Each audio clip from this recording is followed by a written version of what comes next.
Mrs. Gardner, are you sure you want to hire our team to stage a fire and fake your death in 10 days? Camellia Shaw paused for a moment. Just as she was about to reply to the message, a video call suddenly popped up. Camellia, look. Andres is spending a fortune on you again. The video was of an auction in progress. At the front, a man of striking elegance and charm was decisively bidding on several antique collectibles worth hundreds of millions. The crowd was already abuzz with excitement. Mr. Gardner is so good to his wife. He bought all these antiques just to make her smile. $400 million is nothing. I heard Mr. Gardner even built her a private estate and named it Eterna Haven. Just the name alone is proof of how much he loves her. A wealthy businessman nearby sneered. It's all for show. Who knows what he's really like behind closed doors? That comment immediately sparked a wave of backlash. Many argued back, talking about how devoted Andres Gardner was to his wife. If anyone in our circle could make me believe in love, it would be those two. Mr. Gardner had risen to fame as a genius young painter, but it was his masterpiece, beyond the ordinary, that made him a household name. He once said his wife was his muse and source of inspiration. You can see his affection for her in every stroke and in every shadow of his paintings. As she listened to their murmurs, Camellia forced a bitter smile. She and Andres had entered an arranged marriage to merge their powerful families, meeting for the first time at the county clerk's office. Her family had never given her much love, so she assumed her marriage would be just as emotionless. However, Andres unexpectedly showered her with a special kind of affection. He remembered her peanut allergy and lactose intolerance, and he always prepared exquisite, expensive gifts for her birthday. Her heart softened over time. She even took him to visit her late mother's grave. Andres had solemnly vowed in front of the gravestone, "Mom, I swear that if I ever betray Cam, may I lose the one I love the most." Camellia laughed bitterly to herself. When did things start to change? Perhaps it was when she learned about his first love, who had passed away long ago, and found out he had taken in her younger sister to care for her. Maybe it was the day Valentina Dawson returned from abroad, throwing herself into his arms with a familiar intimacy he did not even try to refuse.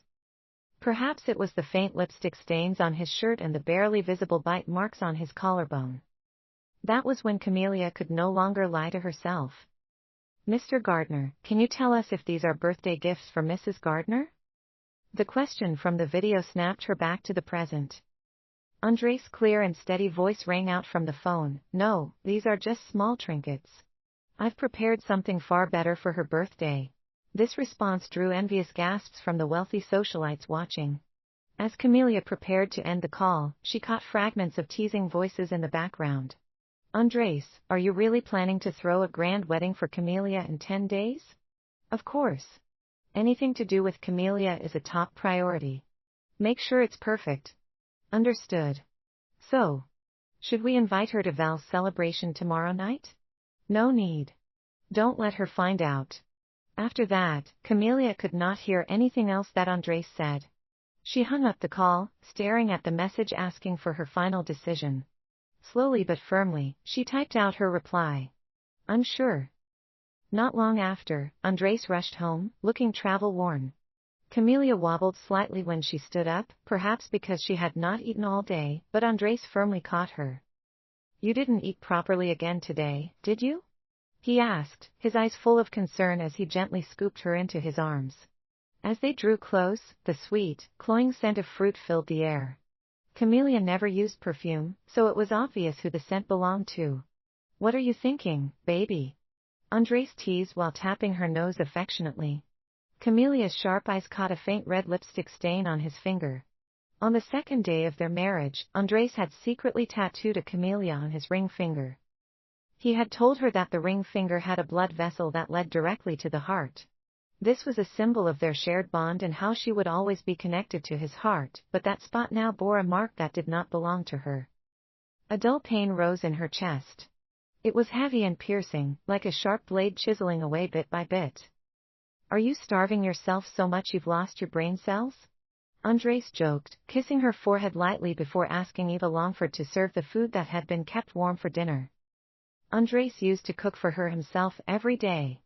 However, some time into their marriage, his work grew busier, and the task naturally passed to the housekeeper. "Let me join you for dinner, okay?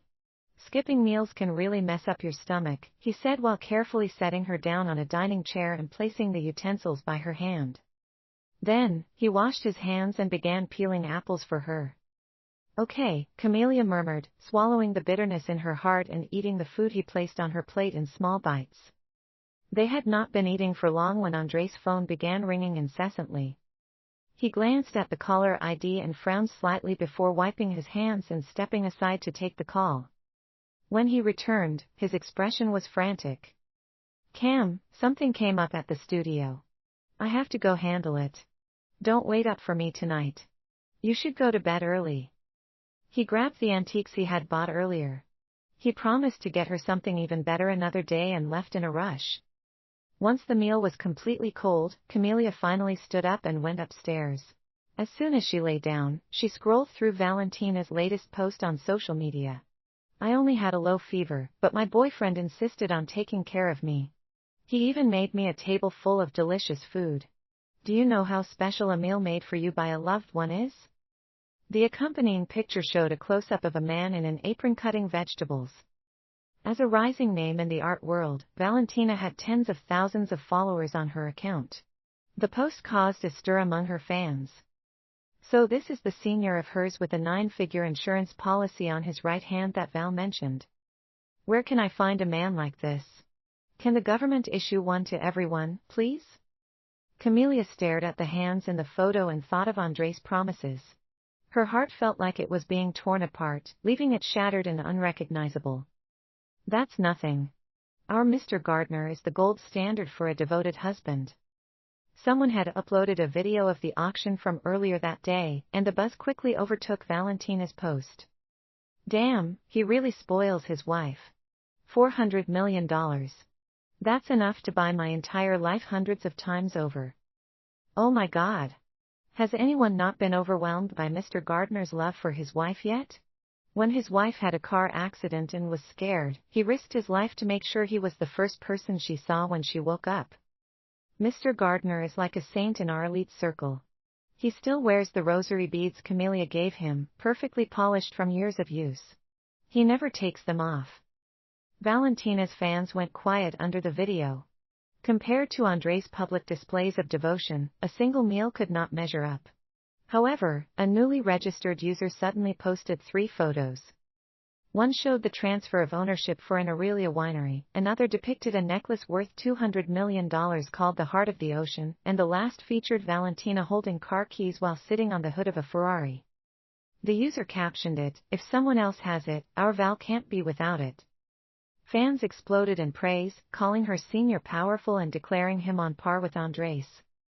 Just then, a text message from an unsaved number came through to Camelia's phone.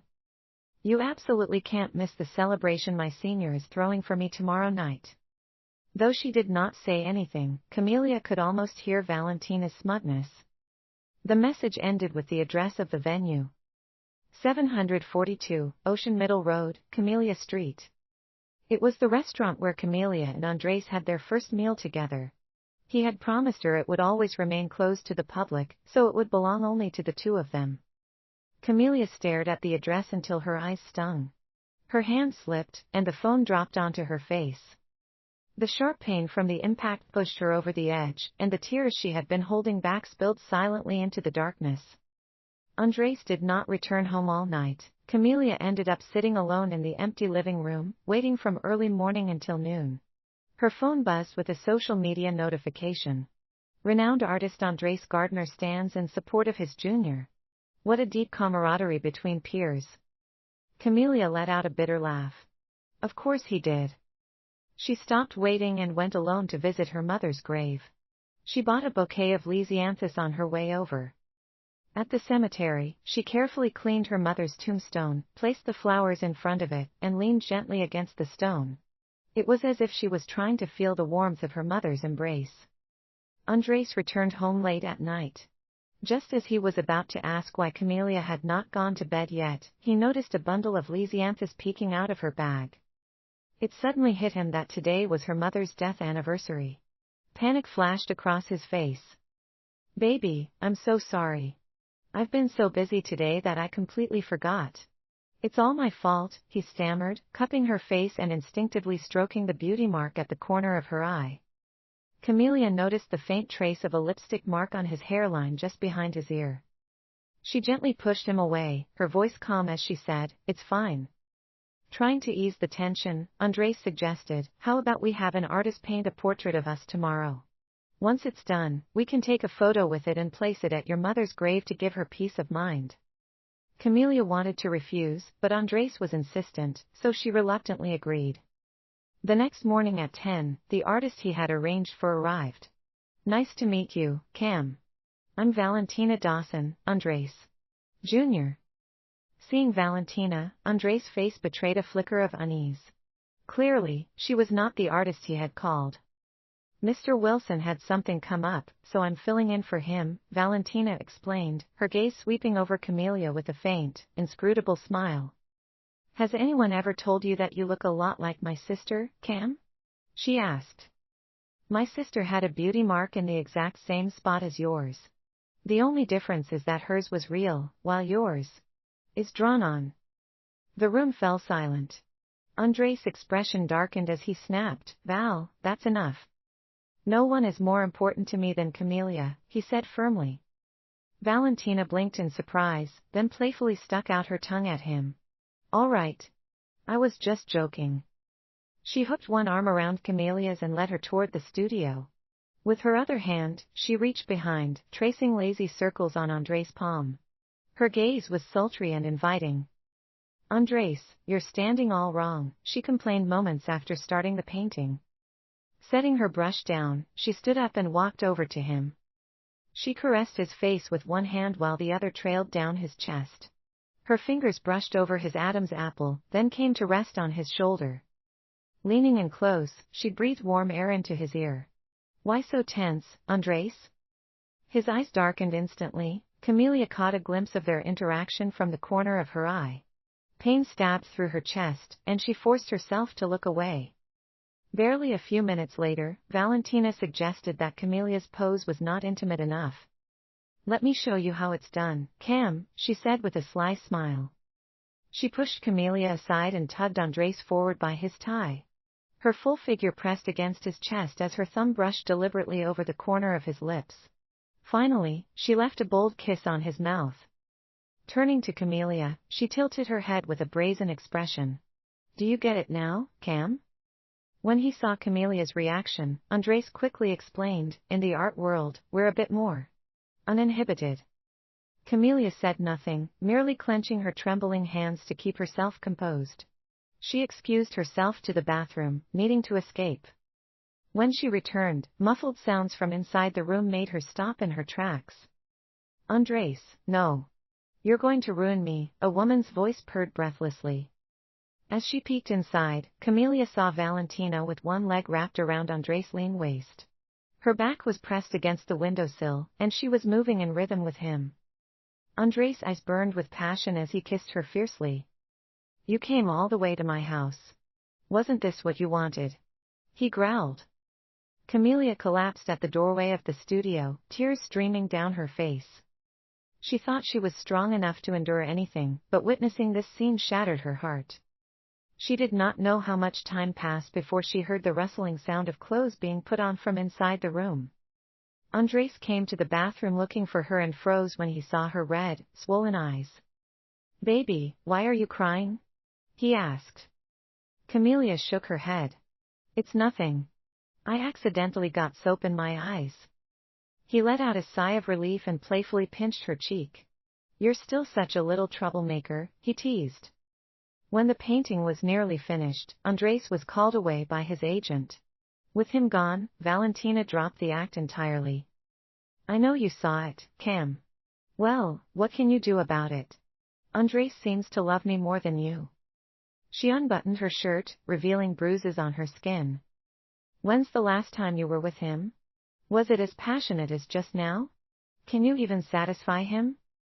Valentina stepped closer, her gaze condescending. She seemed to relish the idea of seeing Camellia break down, and she was expecting pain or hysteria. However, Camelia's expression remained calm and even unreadable.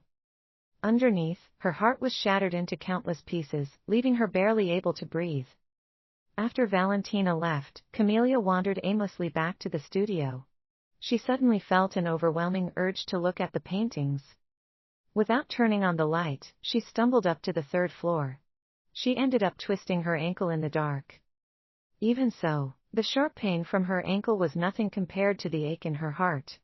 Every painting that was celebrated by the public as symbols of her and André's perfect love now stared back at her. Each prominently featured the beauty mark that now felt like a mocking lie. Camelia pulled a craft knife from the pen holder and slashed through the beauty marks in each painting one by one.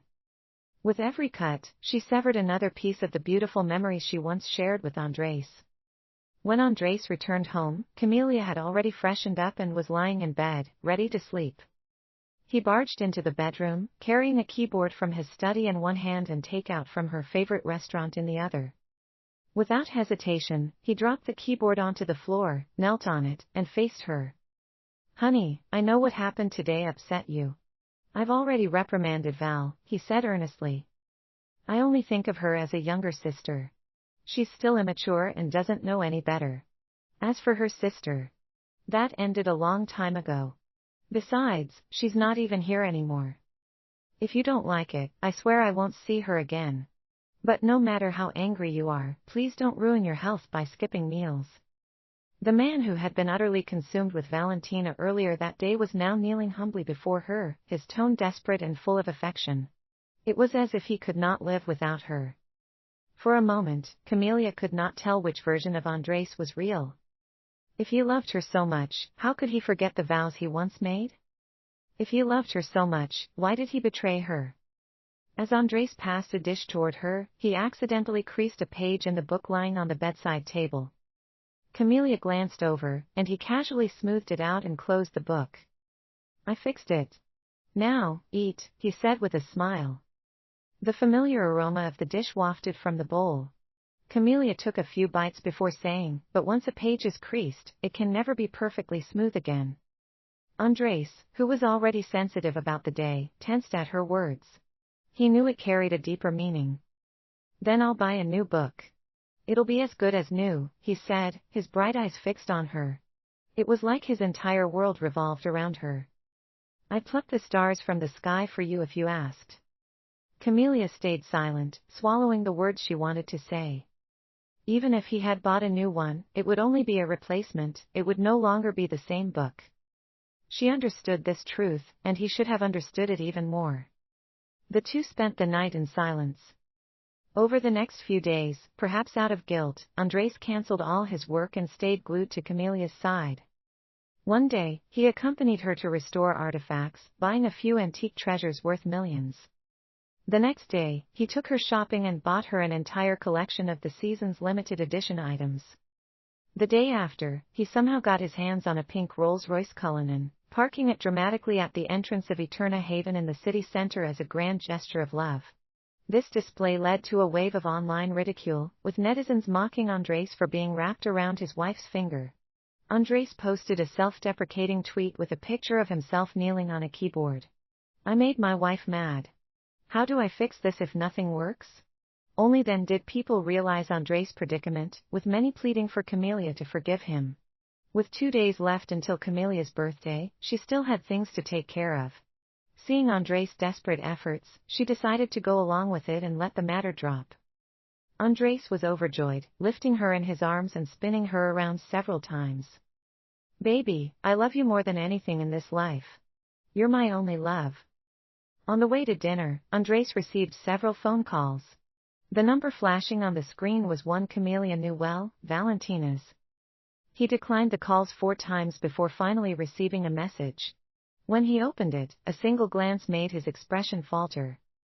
"Baby, my agent says there's an issue with the new painting contract. I need to handle it right away," Andrés said apologetically. Camelia did not call out his lie and let him leave. She then bought a baseball cap and mask from a roadside shop and hailed a car to follow him.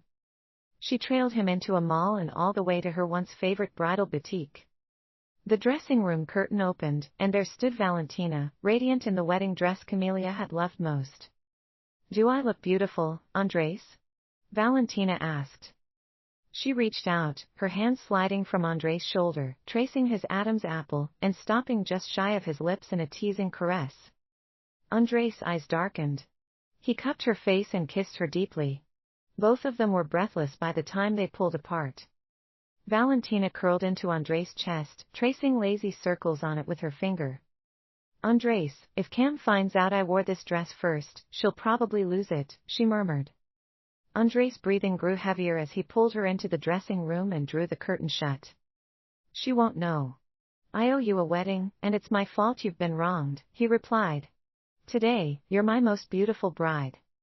With those words, the sound of running water filled the dressing room, accompanied by intimate whispers. Camelia stood in a distant corner, watching through the gap in the dressing room curtains as Valentina and Andres' entwined figures moved.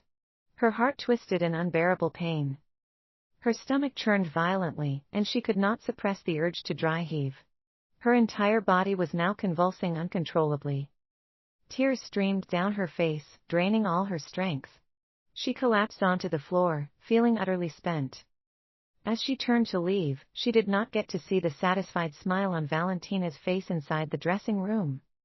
Back home, the oppressive silence was suffocating. Camelia turned on the television, flipping to a random channel. It was broadcasting a segment on Andres' latest art exhibition. The painting featured a girl in a bright yellow dress running freely through a field. The commentators remarked on how drastically different this piece was from Andres' earlier works. It no longer exuded a soft, reserved gentleness but instead brimmed with vitality and energy. Though the girl's face was not visible, her back displayed the painter's tenderness and love for her. One critic observed sharply, "Even the strands of her flying hair are perfect, like the wind itself favors her." Online, viewers joked about Andres' newfound spark, saying his marriage with Camelia must have entered a second spring. Only Camelia knew the truth. That was not her. It was Valentina, or perhaps it was Nelina Dawson, the woman from his dreams. Taking a deep breath, she tried to suppress the ache in her chest and called her best friend, Penelope Hall. While waiting for Penelope's arrival, Camelia began sorting through the gifts Andres had given her over the years. In the first year of their marriage, he noticed her concerns and gave her a diamond bangle.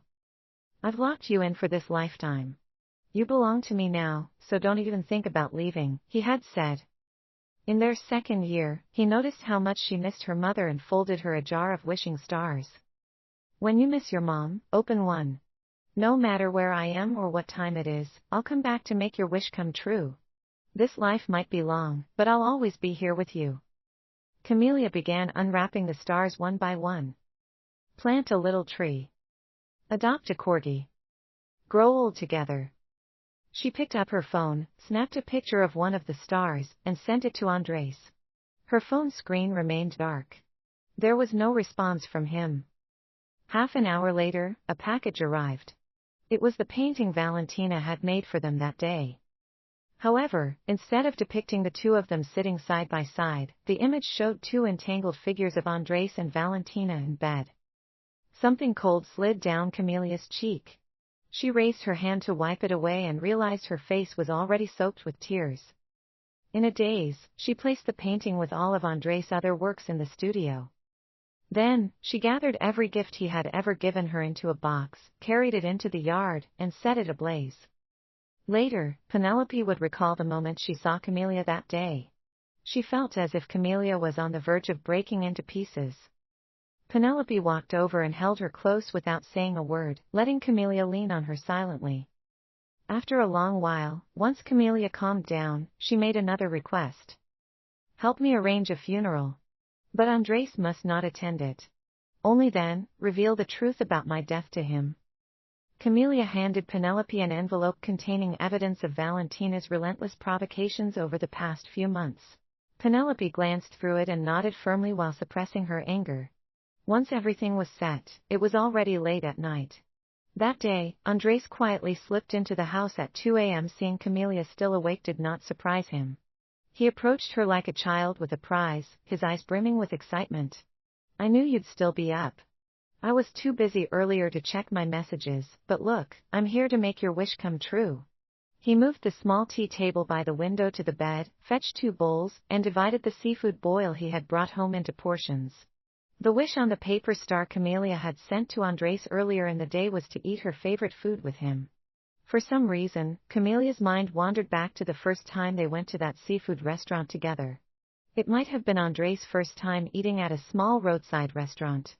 Before eating, he had wiped the oily table repeatedly with napkins and was clearly uncomfortable. However, he smiled at her with mock innocence when she looked his way, almost playfully. "Cam, feed me," he had said. "I'll try anything if it makes you happy." "Andres." Camelia fixed her gaze on his face. "If you could do it all over again, would you still choose this?" Andres did not think much of her question and assumed she was feeling insecure again. He gently stroked her dark hair and answered with certainty. "I would. I'd make the same choices every time. I'd love you, spoil you, and stay devoted to you for the rest of my life." The following day, Andres did not leave the house early like he usually did. He squeezed toothpaste onto Camelia's toothbrush and stood by, watching as she finished washing her face. "It's extremely windy today. We can't let it ruin my baby's delicate little face," he said with playful affection. Then, he told her he had a big surprise planned for the next day with an air of mystery. Before he could finish explaining, Cohen Palmer called a few times, saying there was an issue he could not resolve and needed Andres to come immediately. Andres gave Camelia an apologetic glance, and when she reassured him that she understood, he left. Once he was gone, Camelia contacted the team she had hired to confirm every detail for the next day. Then, she drove to Eterna Haven. She had not visited in several days, and everything felt unfamiliar. She called the Salzburg Museum, and the curator arrived in person an hour later. "Cam, are you sure you want to donate all of this to the country for free?" The curator, Felix Cross, was a fellow apprentice of her mentor. Camelia nodded without hesitation. "You can tell me if you're facing any difficulties. Don't try to handle it all on your own," he said with concern. Camelia remained silent, her gaze fixed on the goddess statue in the center of the room. With its head bowed and its elegant, serene posture, the statue seemed to smile compassionately. Covered in moss and denied the light of day, it exuded a quiet sorrow toward the world. Camelia was leaving, but these artifacts should not be buried with her. "It's nothing, Felix. Don't worry about me," she said softly. Seeing her unwillingness to elaborate, Felix did not press further. After instructing his assistants to carefully transport the artifacts, he patted her shoulder before leaving. "Take care of yourself," he said as he departed. Once again, she was alone. The once vibrant Eterna Haven now felt hollow and empty. Her phone buzzed with a notification. It was about Valentina's online book signing event for her new illustration collection. The clickbaity title read, "The Beautiful Artist Who Once Had a Miscarriage for Love." Camelia's fingers moved almost involuntarily to click on the link. The video cut to Valentina showing a scar on her abdomen. "Back then, he said I was too young, and the pregnancy was on the risky side. Out of concern for me, he stayed by my side for the procedure," Valentina said with a blissful expression. "It must have been about 3 years ago when he went to Ferran to further his studies. He even picked out a name for our lost baby, Kale. He said he hoped she'd return to us one day and live a life full of brilliance and light." Camelia's phone slipped from her grasp, crashing to the floor. The screen shattered, forming a spider web of cracks. Kale? That was the nickname Andres had given their child after their first night together. He had held her tenderly afterward, murmuring the name as if it were a promise. Him and Valentina had a child. Not to mention that it was 3 years ago. It had not just been going on for the past 3 months. Andres had lied to her for 3 entire years. Suddenly, Valentina was pulled into the frame as someone's arm draped around her shoulders. The sound of kissing filled the audio feed. When she reappeared on screen, her lips were swollen, and her cheeks were flushed pink. She giggled, saying her boyfriend was jealous and insisted they should work harder to bring Kale back soon. Her fans erupted in excitement, flooding the chat with playful teasing, though their blessings were genuine. The illustration book sold well, as though it was part of their celebratory gift. Camellia did not know when the signing event ended. The last rays of sunlight disappeared from the room, leaving behind a suffocating darkness. It felt like a giant beast was ready to devour her. She simply sat motionless in her chair with the lights off. Suddenly, her phone screen lit up and became blindingly bright. It was a video message from Valentina, accompanied by a single line. "I told you I'd have you under my feet one day." The video showed two intertwined, bare legs. Camellia was about to delete it when something caught her eye, the rosary beads she had once given Andres.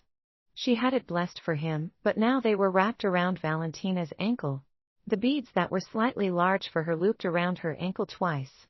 The excess length dangled, with a few beads pressed under Valentina's toe. "They're just rosary beads.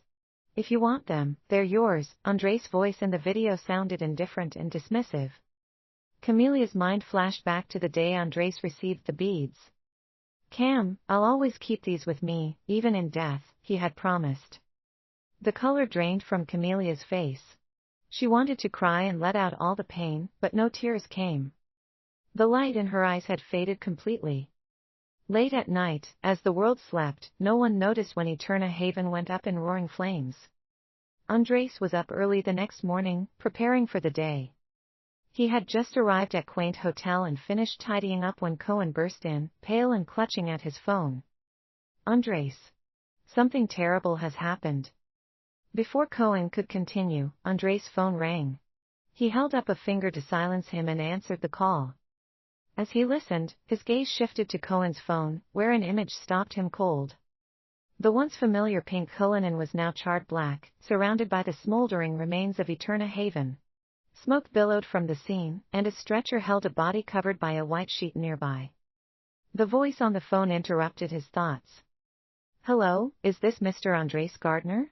This is the Salzburg Police Department. We regret to inform you of a tragic incident. The property under your wife's name, Eterna Haven, caught fire last night. Unfortunately, your wife did not survive. Our condolences."